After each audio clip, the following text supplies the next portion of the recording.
Hola, bienvenidos de nuevo a Vidas Apasionantes, vidas y biografías de santos y santas de la Iglesia Católica. En el episodio de hoy vamos a tratar una figura bastante interesante bueno, como quien dice que vivió antes de ayer. ¿Por qué decimos esto? Pues bueno, la verdad es que la mayoría de los episodios que hemos trabajado hasta ahora, la mayoría, son de personajes ilustres, pues que vivieron en la época romana, en la Edad Media, ¿no? Hace muchos cientos de años o miles de años incluso. Sin embargo, bueno, hay pocos personajes que hemos tratado hasta ahora, ¿no? De las edades moderna, contemporánea, sobre todo siglos XIX-XX. Pues así es, nuestro personaje de hoy, San Damián de Molokai, que no hay otro San Damián, pero hoy vamos a tratar a San Damián de Molokai, es un personaje que vive en el siglo XIX, ¿de acuerdo? Es un misionero sacerdote, sí, belga, de la Orden de los Misioneros del Sagrado Corazón, ¿de acuerdo? Vamos a ver algunos aspectos anecdóticos suyos, de su vida, aspectos biográficos y también veremos por qué es un personaje que luego tiene tanta repercusión y tanta importancia a finales del siglo XIX y principios del siglo XX, tras su muerte, e incluso reconocido por personajes ilustres, ¿de acuerdo? De todas las sociedades, ¿no? De la época. Bien, vamos entonces a comenzar con apuntes biográficos. Él nace en una familia bastante humilde de Bélgica, los Beuster, o de Beuster, que son granjeros, y bueno, pues de hecho, en la biografía que recomiendo su lectura, por cierto, del padre Damián, que escribe Bernat Couron, también un misionero del Sagrado Corazón, que escribe sobre este personaje de su misma orden, pues se narra, ¿no? Y se dice que es cierto que es una familia que no es extremadamente piadosa, ¿no? No se peca de piadosos, pero no se juega con la religión. Ellos cuando hay que ir a misa van a misa, etcétera, ¿no? Pero es verdad que tampoco es una familia, pues eso, profundísimamente religiosa. Sin embargo, es curioso cómo él pretende seguir los pasos de sus hermanos. Sus dos hermanas, Paulina y Eugenia, entran en la Orden de las Ursulinas y su hermano Augusto entra en la Orden de Misioneros del Sagrado Corazón, con el nombre de Pánfilo. Él tiene el deseo de seguir pues esa vocación religiosa que tienen sus hermanos. Él desde pequeño destaca, ¿no? en la escuela, en sus estudios y también pues bueno, destaca su alegría, su pasión, ¿no? Sus ganas de realizar todo pues lo mejor posible.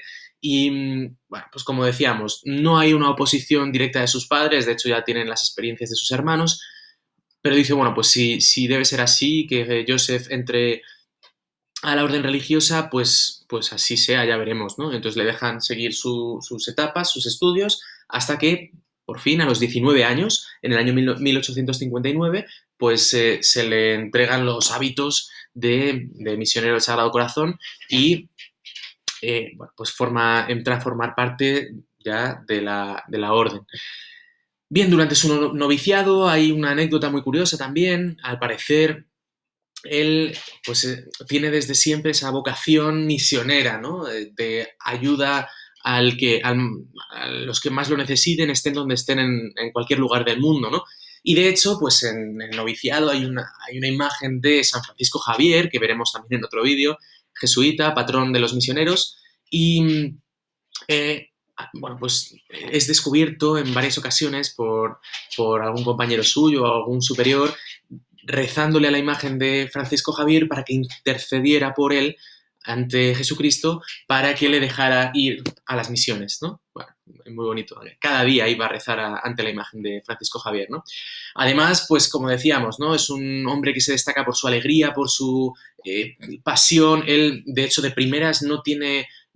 Decíamos que venía de una familia ¿no? de labranza, de granjeros, no tenía nivel suficiente de francés, ni conocimientos suficientes, entonces tiene que empezar haciendo las labores más humildes. Sin embargo, como decíamos, él lo vive todo con grandísima pasión, con una voluntad de realizar todo lo que le mandaran, cualquier cosa, pero con energía, con ganas y dándolo todo, ¿no? Era su deseo. Bien, aunque eso, su deseo máximo era ir de misiones, ¿no? Por eso le rezaba por ello. Y con su hermano Pánfilo, que pues obviamente era mayor que él, iba más adelantado que él, pues él dirá en alguna ocasión, dice, no, nos reímos demasiado, ¿no? No puede ser que estemos aquí intentando, bueno, pues en actitud de oración y tal, pero sin embargo la alegría que contagiaba al parecer Joseph, que ya al haber entrado en la Orden de Misioneros del Sagrado Corazón, se había rebautizado como Damián, ¿no? Le habían entregado los hábitos con el nombre de Damián. Bien, en el año 1863, un año importante, pues a Pánfilo, su hermano, se ordena sacerdote y entra en la lista para ir de misión a Oceanía. También en este año hay una epidemia de tifus en la zona y su hermano, bueno, junto con otros misioneros, pues están ayudando a los enfermos, están en continuo contacto con ellos para asistirles en lo que fuera necesario, tanto a nivel religioso, ¿no? Para las últimas confesiones, como pues ayudar a los enfermos, ¿no? A sobrellevarlo y a, pues que no murieran en la calle, ¿no? Y entonces su hermano cae enfermo también de tifus, lo cual hace que el viaje que tenía pensado no podía hacerlo. Y entonces al pie de su cama, su hermano Damián ahora, pues le invita y le dice, ¿no? ¿Te parece si yo propongo que yo te sustituya en el viaje? Claro, lo estaba deseando, ¿no? Tenía el corazón ahí ardiente para ir de misiones, como habíamos visto. Bueno, pues su hermano le dice, bueno, pues si así es la voluntad de los superiores, que así sea, ¿no? Entonces manda una carta proponiendo el cambio y el superior de la orden pues le dice que sí, que adelante. Bien, entonces, en el año 1864, él llega, tras un largo viaje, ¿no? A Honolulu. Estamos hablando de Hawái. Eh, bien, es aquí cuando además también es ordenado sacerdote. Recordad que todavía no había sido ordenado sacerdote, pues estaba en su periodo de formación, sin embargo había ido en el lugar de su hermano. Por tanto, al llegar allí a las islas, es ordenado sacerdote. Y enseguida, bueno, pues él, ya he explicado un poco, ¿no? Su pasión por hacer cosas, él se notaba, ¿no? En su corazón era lo que más quería en ese mundo, ¿no? Era estar ahí, evangelizar, catequizar, estaba, bueno, haciendo mil cosas, ¿no? En la isla y poco a poco los isleños le fueron conociendo además con el nombre en hawaiano Kamiano, que era como le llamaban allí, pues, bueno, pues poco a poco, como decíamos, fue siendo muy conocido por toda la gente de la zona, por eso, sus ganas de ayudar, su pasión, su dedicación a la gente de allí, ¿no? Bautiza, catequiza, como hemos dicho, construye lo que hiciera falta, formaba a jefes de oración para que pudiera haber oración en sitios donde él no estuviera, etcétera, ¿no? O sea, bueno, un no parar. Bien. ¿Y qué ocurre? Bueno, pues en todo este podría extenderme mucho, ¿no? Pero para que no sea tan largo, ¿no? Y detenerme en algunos ya detalles anecdóticos. Por lo que se le conoce, ¿no? Como Damián de Molokai. ¿Qué es lo que ocurre? ¿Por qué Molokai? Pronto, en el año 1873 o por ahí, empieza a ver, bueno, los europeos al llegar a estas islas, ¿no? Al igual que ocurre cuando llegan los europeos con los conquistadores españoles, ¿no? A América y, bueno, la mayoría de muertos que hay en América en ese momento, bueno, muchos son obviamente masacrados por los españoles o en el norte los indígenas, ¿no? Llamado indios, ¿no? Por los americanos, ¿no? Por los ingleses, perdón, los británicos, que lo mismo, o los franceses que van también al norte o a África. Bueno, la mayoría mueren por enfermedades, porque se traen las enfermedades a las cuales los europeos ya son inmunes, pero las tienen y las pasan, ¿no? a la gente de la zona, lo cual es una enfermedad desconocida en esa época y no tienen anticuerpos, por tanto fallecen enseguida. ¿Qué es lo que ocurre? Que, entre otras enfermedades, los europeos han llevado la lepra, una enfermedad que es terrible para la gente pobre, sobre todo porque no te mata, o sea, sí te mata, pero tarda bastante en matarte muchas veces, ¿no? Se te va descomponiendo la piel, etcétera, para que los que no conozcáis la lepra, bueno, no quería poner una imagen de un leproso tampoco, pero podéis buscarla. Y, y sin embargo, es muy contagiosa, es altamente contagiosa. Entonces, claro, hubo muchísimos contagios, pero la gente no moría, se iba contagiando y contagiando. Bueno, moría, sí, pero relativamente en pequeñas cantidades, ¿no? Decimos. Entonces, lo que hizo el rey Kamehameha, sí, cuarto, que era el rey de las islas, segregó a la población de hawaianos contagiados a la isla de Molokai. Y entonces ahí estaban como apartados de la sociedad, pero claro, faltos de recursos, vamos, alejados de sus familiares, de sus casas, estaban dejados allí para morir. Entonces, claro, era una situación terrible. Damián, que estaba, pues ya decíamos, ahí en las islas, se ofreció como voluntario al obispo de no, al obispo Meugret, que es el que estaba ahí, y entonces le dio permiso para ir y, bueno, pues fijaos, era una sentencia de muerte para él, porque no había en ese momento tampoco ahí en la zona pues, ni forma de curar, ni era simplemente paliativos, ¿no? Para estar con la gente, para evangelizarles. Él pensó, si es que, ¿quién más va a necesitar que les evangelicen y que les ayuden que los pobres que están muriendo ahí sin recursos, sin nada, ¿no? Entonces, bueno, o sea, fue un sacrificio brutal, un sacrificio de su propia vida, ¿no? De valorar mucho más la vida de los demás y el que fueran evangelizados y cuidados que él mismo. Una sentencia de muerte. Lo cual, bueno, pues hace que mucha gente vamos, cuando llega a la isla, pues así, con esa entrega, esa pasión que le caracterizaba, despierta la solidaridad de un montón de gente que le envía recursos y cosas. Ahora, claro, pero tú allí, ¿no? Nosotros te enviamos cosas y tal. Pero bueno, incluso de los protestantes, por ejemplo, que también estaban en la isla y había habido conflictos con los sacerdotes católicos, ¿no?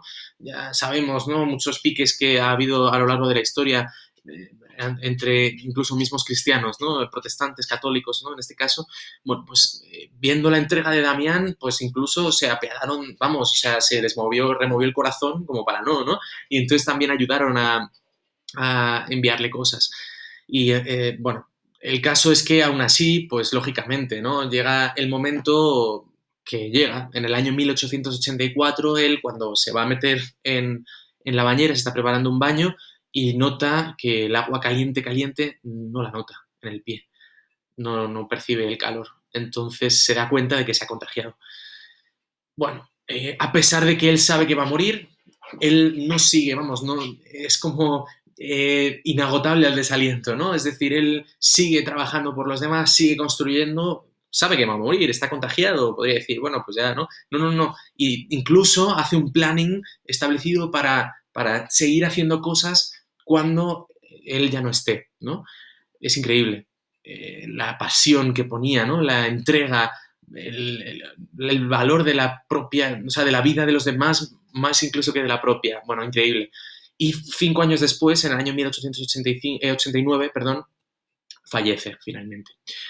Bien, él mismo decía, ¿no? De sí mismo, dice, la alegría y la satisfacción del corazón hacen que me crea el misionero más feliz del mundo. O sea, eso, la entrega que tenía, ¿no? Y la pasión por esa, poder ayudar al que más lo necesitara y evangelizar al último, ¿no? Leproso de la zona, bueno, pues realmente esto, y además su actitud, ya no solo esa entrega, sino la actitud suya, es lo que le granjeó, pues, vamos, gran fama, ¿no? Entre primero los lugareños y luego, pues, la gran repercusión que decíamos que tuvo, ¿no? En el siglo XX, de hecho, pues mucha gente habló de la entrega de Damián, el mismo Stevenson, por ejemplo, autor de, ¿no? Dr. Jekyll y Mr. Hyde, entre otras cosas, pues también escribió en su defensa, algún crítico que había surgido a la figura de Damián, cuando Hawái entra a formar parte de uno de los estados de Estados Unidos a mediados del siglo XX, los hawaianos piden que la estatua que les represente en el Capitolio sea la estatua de Damián de Molokai, ¿no? Y leo rápidamente también lo que dice Gandhi de este personaje y con esto termino. Este sacerdote católico se ha convertido para toda la humanidad en un amigo. El espléndido desprecio de su vida, su interpretación valiente del Evangelio de su maestro, harán que se venere eternamente su recuerdo. Se puede lamentar su muerte, pero solo cabe alabar, bendecir y dar gracias al sentirse seguros de que para el padre Damián todo está ya bien para siempre. Precioso, ¿no? Lo que dice Gandhi de nuestro santo de hoy. Espero que os haya gustado y nos vemos en el siguiente.